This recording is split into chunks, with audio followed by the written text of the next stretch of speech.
7वां अध्याय। अश्वत्थामा द्वारा द्रौपदी के पुत्रों का मारा जाना और अर्जुन के द्वारा अश्वत्थामा का मान मर्दन। श्री शौनक जी ने पूछा, सूत जी, सर्वज्ञ एवं सर्वशक्तिमान व्यास भगवान ने नारद जी का अभिप्राय सुन लिया, फिर उनके चले जाने पर उन्होंने क्या किया? श्री सूत जी ने कहा, ब्रह्म नदी सरस्वती के पश्चिम तट पर शम्याप्रास नाम का एक आश्रम है। वहां ऋषियों के यज्ञ चलते ही रहते हैं। वहीं व्यास जी का अपना आश्रम है। उसके चारों ओर बेर का सुंदर वन है। उस आश्रम में बैठकर उन्होंने आचमन किया और स्वयं अपने मन को समाहित किया। उन्होंने भक्ति योग के द्वारा अपने मन को पूर्णतया एकाग्र और निर्मल करके आदि पुरुष परमात्मा और उनके आश्रय से रहने वाली माया को देखा। इसी माया से मोहित होकर यह जीव तीनों गुणों से अतीत होने पर भी अपने को त्रिगुणात्मक मान लेता है और इस मान्यता के कारण होने वाले अनर्थों को भोगता है। इन अनर्थों की शांति का साक्षात साधन है केवल भगवान का भक्ति योग, परंतु संसार के लोग इस बात को नहीं जानते। यही समझकर उन्होंने इस परमहंसों की संहिता श्रीमद् भागवत की रचना की। इसके श्रवण मात्र से पुरुषोत्तम भगवान श्री कृष्ण के प्रति परम प्रेममयी भक्ति हो जाती है, जिससे जीव के शोक, मोह और भय नष्ट हो जाते हैं। उन्होंने इस भागवत संहिता का निर्माण और पुनरावृत्ति करके इसे अपने निवृत्ति परायण पुत्र श्री सुखदेव जी को पढ़ाया। श्री शौनक जी ने पूछा, श्री सुखदेव जी तो अत्यंत निवृत्ति परायण हैं। उन्हें किसी भी वस्तु की अपेक्षा नहीं है। वे सदा आत्मा में ही रमण करते हैं। फिर उन्होंने किस लिए इस विशाल ग्रंथ का अध्ययन किया? श्री सूत जी ने कहा, जो लोग ज्ञानी हैं, जिनकी अविद्या की गांठ खुल गई है और जो सदा आत्मा में ही रमण करने वाले हैं, वे भी भगवान की हेतु रहित भक्ति किया करते हैं, क्योंकि भगवान के गुण ही ऐसे मधुर हैं जो सबको अपनी ओर खींच लेते हैं। फिर श्री सुखदेव जी तो भगवान के भक्तों के अत्यंत प्रिय और स्वयं भगवान वेदव्यास के पुत्र हैं। भगवान के गुणों ने उनके हृदय को अपनी ओर खींच लिया और उन्होंने उससे विवश होकर ही इस विशाल ग्रंथ का अध्ययन किया। शौनक जी, अब मैं राजर्षि परीक्षित के जन्म, कर्म और मोक्ष की तथा पांडवों के स्वर्गारोहण की कथा कहता हूं, क्योंकि इन्हीं से भगवान श्री कृष्ण की अनेकों कथाओं का उदय होता है। जिस समय महाभारत युद्ध में कौरव और पांडव दोनों पक्षों के बहुत से वीर गति को प्राप्त हो चुके थे और भीमसेन की गदा के प्रहार से दुर्योधन की जांघ टूट चुकी थी, तब अश्वत्थामा ने अपने स्वामी दुर्योधन का प्रिय कार्य समझकर द्रौपदी के सोते हुए पुत्रों के सिर काटकर उसे भेंट किए। यह घटना दुर्योधन को भी अप्रिय ही लगी, क्योंकि ऐसे नीच कर्म की सभी निंदा करते हैं। उन बालकों की माता द्रौपदी अपने पुत्रों का निधन सुनकर अत्यंत दुखी हो गई। उसकी आंखों में आंसू छलछला आए। वह रोने लगी। अर्जुन ने उसे सांत्वना देते हुए कहा, कल्याणी, मैं तुम्हारे आंसू तब पोंछूंगा जब उस आतताई ब्राह्मणाधम का सिर गांडीव धनुष के बाणों से काटकर तुम्हें भेंट करूंगा और पुत्रों की अंत्येष्टि क्रिया के बाद तुम उस पर पैर रखकर स्नान करोगी। अर्जुन ने इन मीठी और विचित्र बातों से द्रौपदी को सांत्वना दी और अपने मित्र भगवान श्री कृष्ण की सलाह से उन्हें सारथी बनाकर कवच धारण कर और अपने भयानक गांडीव धनुष को लेकर वे रथ पर सवार हुए तथा गुरुपुत्र अश्वत्थामा के पीछे दौड़ पड़े। बच्चों की हत्या से अश्वत्थामा का भी मन उद्विग्न हो गया था। जब उसने दूर से ही देखा कि अर्जुन मेरी ओर झपटे हुए आ रहे हैं, तब वह अपने प्राणों की रक्षा के लिए पृथ्वी पर जहां तक भाग सकता था, रुद्र से भयभीत सूर्य की भांति भागता रहा। जब उसने देखा कि मेरे रथ के घोड़े थक गए हैं और मैं बिल्कुल अकेला हूं, तब उसने अपने को बचाने का एकमात्र साधन ब्रह्मास्त्र ही समझा।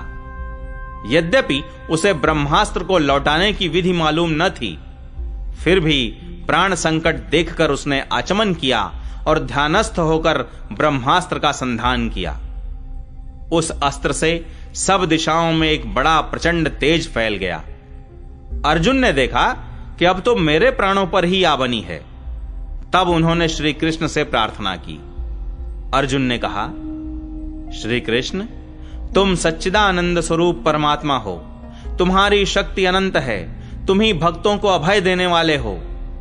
जो संसार की धधकती हुई आग में जल रहे हैं, उन जीवों को उससे उबारने वाले एकमात्र तुम ही हो। तुम प्रकृति से परे रहने वाले आदि पुरुष साक्षात परमेश्वर हो। अपनी चित्त शक्ति से बहिरंग एवं त्रिगुणमयी माया को दूर भगाकर अपने अद्वितीय स्वरूप में स्थित हो। वही तुम अपने प्रभाव से माया मोहित जीवों के लिए धर्मादि रूप कल्याण का विधान करते हो। तुम्हारा यह अवतार पृथ्वी का भार हरण करने के लिए और तुम्हारे अनन्य प्रेमी भक्त जनों के निरंतर स्मरण ध्यान करने के लिए है। स्वयं प्रकाश स्वरूप श्री कृष्ण, यह भयंकर तेज सब ओर से मेरी ओर आ रहा है। यह क्या है, कहां से, क्यों आ रहा है, इसका मुझे बिल्कुल पता नहीं है। भगवान ने कहा, अर्जुन, यह अश्वत्थामा का चलाया हुआ ब्रह्मास्त्र है। यह बात समझ लो कि प्राण संकट उपस्थित होने से उसने इसका प्रयोग तो कर दिया है, परंतु वह इस अस्त्र को लौटाना नहीं जानता। किसी भी दूसरे अस्त्र में इसको दबा देने की शक्ति नहीं है। तुम शस्त्रास्त्र विद्या को भली भांति जानते ही हो। ब्रह्मास्त्र के तेज से ही इस ब्रह्मास्त्र की प्रचंड आग को बुझा दो। सूत जी कहते हैं, अर्जुन विपक्षी वीरों को मारने में बड़े प्रवीण थे। भगवान की बात सुनकर उन्होंने आचमन किया और भगवान की परिक्रमा करके ब्रह्मास्त्र के निवारण के लिए ब्रह्मास्त्र का ही संधान किया। बाणों से वेष्टित उन दोनों ब्रह्मास्त्रों के तेज प्रलयकालीन सूर्य एवं अग्नि के समान आपस में टकराकर सारे आकाश और दिशाओं में फैल गए और बढ़ने लगे। तीनों लोकों को जलाने वाली उन दोनों अस्त्रों की बढ़ी हुई लपटों से प्रजा जलने लगी और उसे देखकर सबने यही समझा कि यह प्रलय काल की सांवर्तक अग्नि है। उस आग से प्रजा का और लोकों का नाश होते देखकर भगवान की अनुमति से अर्जुन ने उन दोनों को ही लौटा लिया। अर्जुन की आंखें क्रोध से लाल लाल हो रही थीं। उन्होंने झपटकर उस क्रूर अश्वत्थामा को पकड़ लिया और जैसे कोई रस्सी से पशु को बांध ले वैसे ही बांध लिया। अश्वत्थामा को बलपूर्वक बांधकर अर्जुन ने जब शिविर की ओर ले जाना चाहा, तब उनसे कमल नयन भगवान श्री कृष्ण ने कुपित होकर कहा, अर्जुन, इस ब्राह्मणाधम को छोड़ना ठीक नहीं है, इसको तो मार ही डालो। इसने रात में सोए हुए निरपराध बालकों की हत्या की है।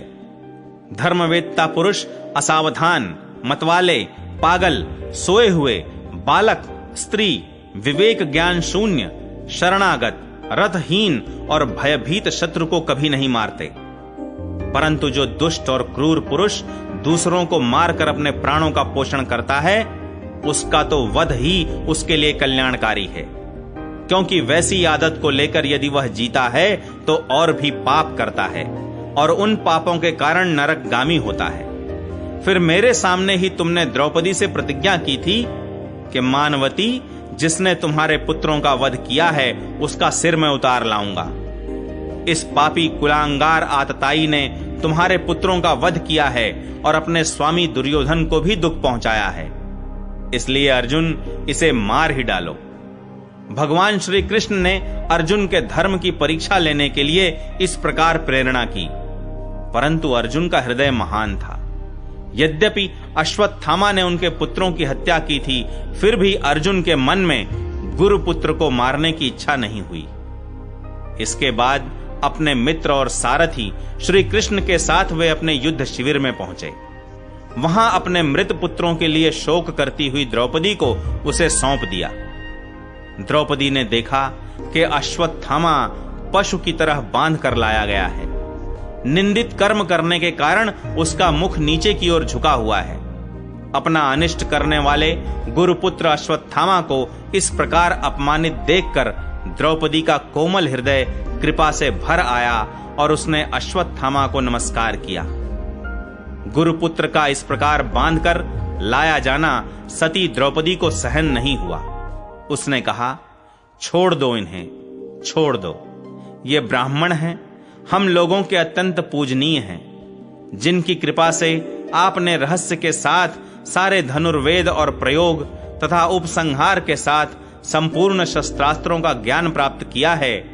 वे आपके आचार्य द्रोण ही पुत्र के रूप में आपके सामने खड़े हैं। उनकी अर्धांगिनी कृपी अपने वीर पुत्र की ममता से ही अपने पति का अनुगमन नहीं कर सकी। वे अभी जीवित हैं। महाभाग्यवान आर्यपुत्र, आप तो बड़े धर्मज्ञ हैं।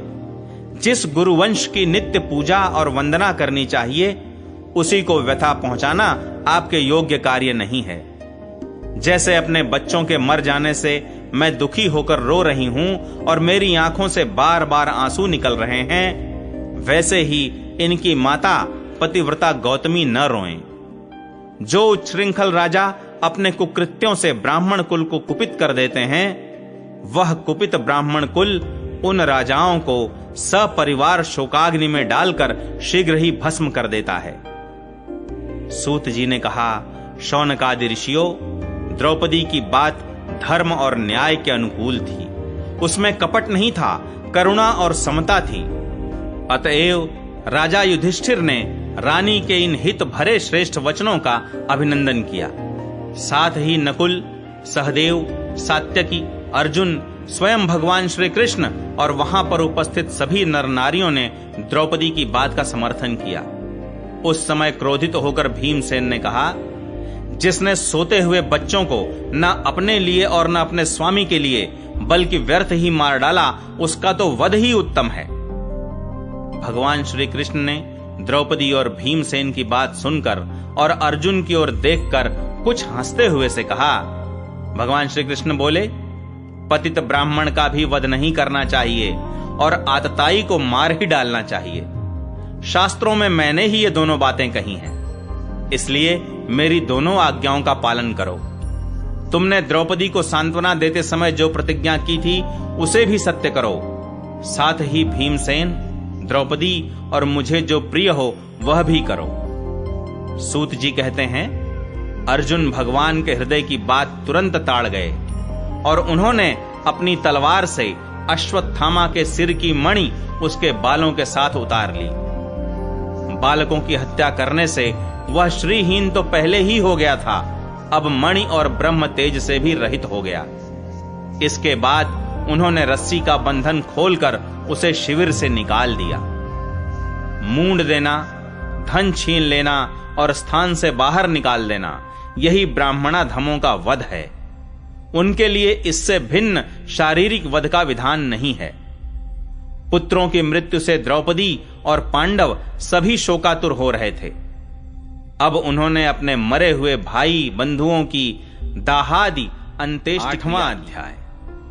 गर्भ में परीक्षित की रक्षा, कुंती के द्वारा भगवान की स्तुति और युधिष्ठिर का शोक। सूत जी कहते हैं, इसके बाद पांडव श्री कृष्ण के साथ जलांजलि के इच्छुक मरे हुए स्वजनों का तर्पण करने के लिए स्त्रियों को आगे करके गंगा तट पर गए। वहां उन सब ने मृत बंधुओं को जलदान दिया और उनके गुणों का स्मरण करके बहुत विलाप किया। तदनंतर भगवान के चरण कमलों की धूल से पवित्र गंगा जल में पुनः स्नान किया। वहां अपने भाइयों के साथ कुरुपति महाराज युधिष्ठिर, धृतराष्ट्र, पुत्र शोक से व्याकुल गांधारी, कुंती और द्रौपदी सब बैठकर मरे हुए स्वजनों के लिए शोक करने लगे। भगवान श्री कृष्ण ने धौम्यादि मुनियों के साथ उनको सांत्वना दी और समझाया कि संसार के सभी प्राणी काल के अधीन हैं, मौत से किसी को कोई बचा नहीं सकता। इस प्रकार भगवान श्री कृष्ण ने अजात शत्रु महाराज युधिष्ठिर को उनका वह राज्य जो धूर्तों ने छल से छीन लिया था वापस दिलाया तथा द्रौपदी के केशों का स्पर्श करने से जिनकी आयु क्षीण हो गई थी, उन दुष्ट राजाओं का वध कराया। साथ ही युधिष्ठिर के द्वारा उत्तम सामग्रियों से तथा पुरोहितों से 3 अश्वमेध यज्ञ कराए। इस प्रकार युधिष्ठिर के पवित्र यश को 100 यज्ञ करने वाले इंद्र के यश की तरह सब ओर फैला दिया। इसके बाद भगवान श्री कृष्ण ने वहां से जाने का विचार किया। उन्होंने इसके लिए पांडवों से विदा ली और व्यास आदि ब्राह्मणों का सत्कार किया। उन लोगों ने भी भगवान का बड़ा ही सम्मान किया। तदनंतर सात्यकी और उद्धव के साथ द्वारका जाने के लिए वे रथ पर सवार हुए। उसी समय उन्होंने देखा कि उत्तरा भय से विह्वल होकर सामने से दौड़ी चली आ रही है। उत्तरा ने कहा, देवाधिदेव जगदीश्वर, आप महायोगी हैं, आप मेरी रक्षा कीजिए, रक्षा कीजिए। आपके अतिरिक्त इस लोक में मुझे अभय देने वाला और कोई नहीं है, क्योंकि यहां सभी परस्पर एक दूसरे की मृत्यु के निमित्त बन रहे हैं। प्रभो, आप सर्वशक्तिमान हैं। यह दहकते हुए लोहे का बाण मेरी ओर दौड़ा आ रहा है। स्वामिन, यह मुझे भले ही जला डाले, परंतु मेरे गर्भ को नष्ट न करे, ऐसी कृपा कीजिए। सूत जी कहते हैं, भक्त वत्सल भगवान श्री कृष्ण उसकी बात सुनते ही जान गए कि अश्वत्थामा ने पांडवों के वंश को निर्बीज करने के लिए ब्रह्मास्त्र का प्रयोग किया है। शौनक जी, उसी समय पांडवों ने भी देखा कि जलते हुए 5 बाण हमारी ओर आ रहे हैं, इसलिए उन्होंने भी अपने अपने अस्त्र उठा लिए। सर्वशक्तिमान भगवान श्री कृष्ण ने अपने अनन्य प्रेमियों पर, शरणागत भक्तों पर बहुत बड़ी विपत्ति आई जानकर अपने निज अस्त्र सुदर्शन चक्र से उन निज जनों की रक्षा की। योगेश्वर श्री कृष्ण समस्त प्राणियों के हृदय में विराजमान आत्मा हैं। उन्होंने उत्तरा के गर्भ को पांडवों की वंश परंपरा चलाने के लिए अपनी माया के कवच से ढक दिया। शौनक जी, यद्यपि ब्रह्मास्त्र अमोघ है और उसके निवारण का कोई उपाय भी नहीं है, फिर भी भगवान श्री कृष्ण के तेज के सामने आकर वह शांत हो गया। यह कोई आश्चर्य की बात नहीं समझनी चाहिए, क्योंकि भगवान तो सर्वाश्चर्यमय हैं। वे ही अपनी निज शक्ति माया से स्वयं अजन्मा होकर भी इस संसार की सृष्टि, रक्षा और संहार करते हैं। जब भगवान श्री कृष्ण जाने लगे, तब ब्रह्मास्त्र की ज्वाला से मुक्त अपने पुत्रों के और द्रौपदी के साथ सती कुंती ने भगवान श्री कृष्ण की इस प्रकार स्तुति की। कुंती ने कहा, आप समस्त जीवों के बाहर और भीतर एक रस स्थित हैं, फिर भी इंद्रियों और वृत्तियों से देखे नहीं जाते, क्योंकि आप प्रकृति से परे आदि पुरुष परमेश्वर हैं। मैं आपको नमस्कार करती हूं। इंद्रियों से जो कुछ जाना जाता है, उसकी तह में आप विद्यमान रहते हैं और अपनी ही माया के पर्दे से अपने को ढके रहते हैं। मैं अबोध नारी, आप अविनाशी पुरुषोत्तम को भला कैसे जान सकती हूं? जैसे मूढ़ लोग दूसरा भेष धारण किए हुए नट को प्रत्यक्ष देखकर भी नहीं पहचान सकते, वैसे ही आप दिखते हुए भी नहीं दिखते। आप शुद्ध हृदय वाले विचारशील जीवन मुक्त परमहंसों के हृदय में अपनी प्रेममयी भक्ति का सृजन करने के लिए अवतीर्ण हुए हैं। फिर हम अल्प बुद्धि स्त्रियां आपको कैसे पहचान सकती हैं? आप श्री कृष्ण, वासुदेव, देवकी नंदन, नंद गोप के लाडले लाल गोविंद को हमारा बारंबार प्रणाम है, जिनकी नाभि से ब्रह्मा का जन्मस्थान कमल प्रकट हुआ है, जो सुंदर कमलों की माला धारण करते हैं, जिनके नेत्र कमल के समान विशाल और कोमल हैं, जिनके चरण कमलों में कमल का चिन्ह है। श्री कृष्ण, ऐसे आपको मेरा बार बार नमस्कार है। ऋषिकेश, जैसे आपने दुष्ट कंस के द्वारा कैद की हुई और चिरकाल से शोकग्रस्त देवकी की रक्षा की थी, वैसे ही पुत्रों के साथ मेरी भी आपने बार बार विपत्तियों से रक्षा की है। आप ही हमारे स्वामी हैं, आप सर्वशक्तिमान हैं। श्री कृष्ण, कहां तक गिनाऊं? विष से, लाक्षागृह की भयानक आग से, हिडिंब आदि राक्षसों की दृष्टि से, दुष्टों की द्यूत सभा से, वनवास की विपत्तियों से और अनेक बार के युद्धों में अनेक महारथियों के शस्त्रास्त्रों से और अभी अभी इस अश्वत्थामा के ब्रह्मास्त्र से भी आपने ही हमारी रक्षा की है। जगत गुरु, हमारे जीवन में सर्वदा पद पद पर विपत्तियां आती रहें, क्योंकि विपत्तियों में ही निश्चित रूप से आपके दर्शन हुआ करते हैं और आपके दर्शन हो जाने पर फिर जन्म मृत्यु के चक्कर में नहीं आना पड़ता। ऊंचे कुल में जन्म, ऐश्वर्य, विद्या और संपत्ति के कारण जिसका घमंड बढ़ रहा है, वह मनुष्य तो आपका नाम भी नहीं ले सकता, क्योंकि आप तो उन लोगों को दर्शन देते हैं जो अकिंचन हैं। आप निर्धनों के परम धन हैं। माया का प्रपंच आपका स्पर्श भी नहीं कर सकता। आप अपने आप में ही विहार करने वाले परम शांति स्वरूप हैं। आप ही कैवल्य मोक्ष के अधिपति हैं। आपको मैं बार बार नमस्कार करती हूं। मैं आपको अनादि, अनंत, सर्वव्यापक, सबके नियंता, काल रूप परमेश्वर समझती हूं। संसार के समस्त पदार्थ और प्राणी आपस में टकराकर विषमता के कारण परस्पर विरुद्ध हो रहे हैं, परंतु आप सब में समान रूप से विचर रहे हैं। भगवान, आप जब मनुष्यों की सी लीला करते हैं तब आप क्या करना चाहते हैं यह कोई नहीं जानता।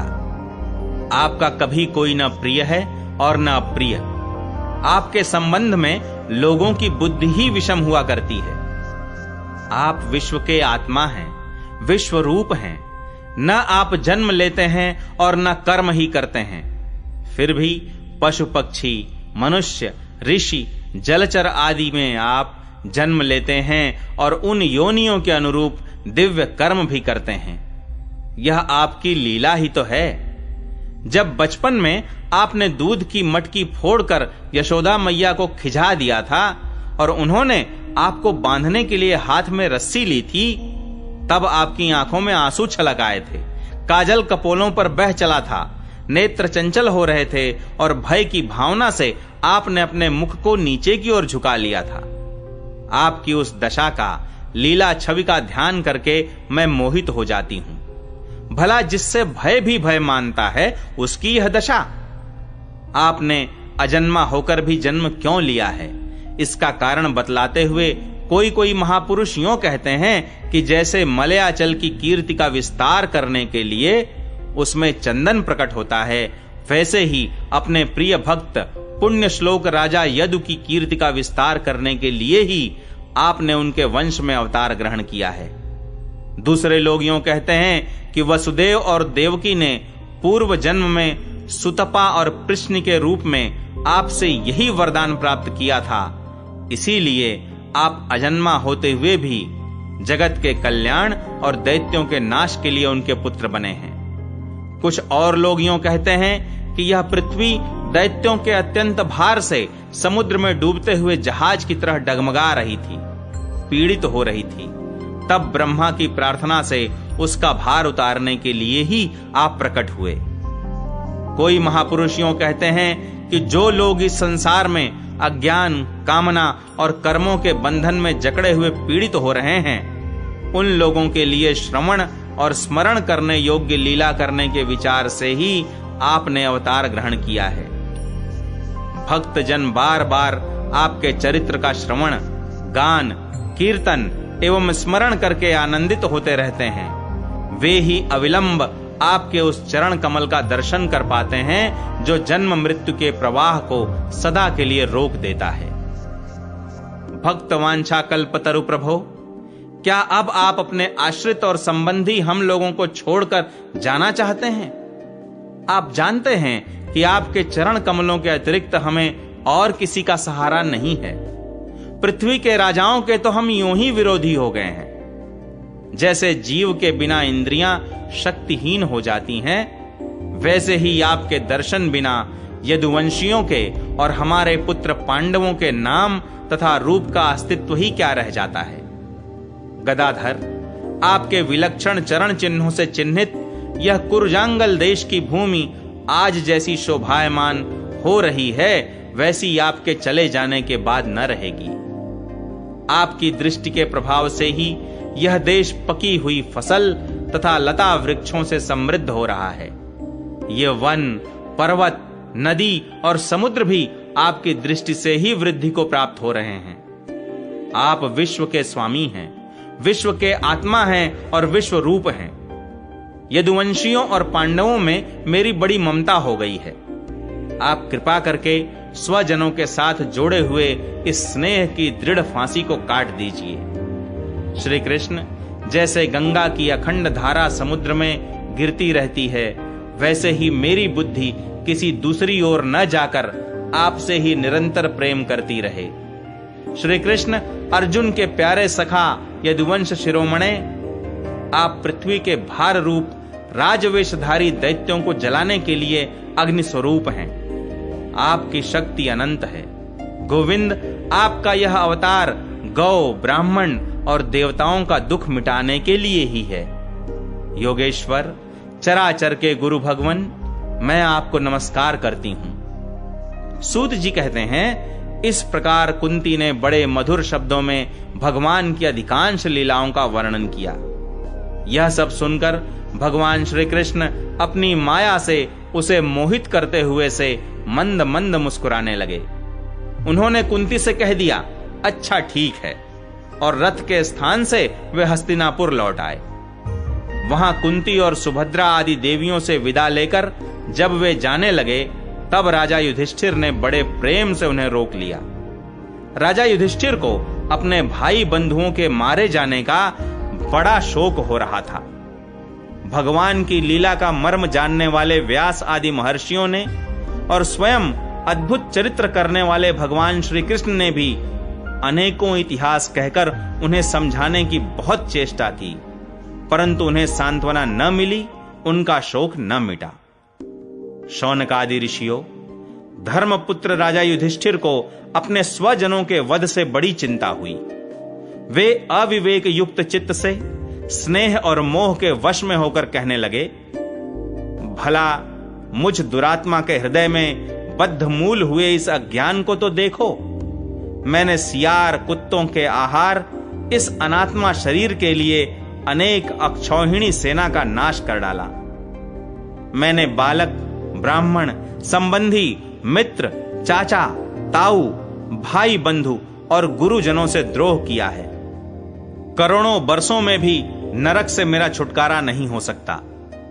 यद्यपि शास्त्र का वचन है कि राजा यदि प्रजा का पालन करने के लिए धर्म युद्ध में शत्रुओं को मारे तो उसे पाप नहीं लगता, फिर भी इससे मुझे संतोष नहीं होता। स्त्रियों के पति और भाई बंधुओं को मारने से उनका मेरे द्वारा यहां जो अपराध हुआ है, उसका मैं गृहस्थोचित यज्ञ यागादिकों के द्वारा मार्जन करने में समर्थ नहीं हूं। जैसे कीचड़ से गंदला जल स्वच्छ नहीं किया जा सकता, मदिरा से मदिरा की अपवित्रता नहीं मिटाई जा सकती, वैसे ही बहुत से हिंसा बहुल यज्ञों के द्वारा एक भी प्राणी की हत्या का प्रायश्चित्त नहीं किया जा सकता।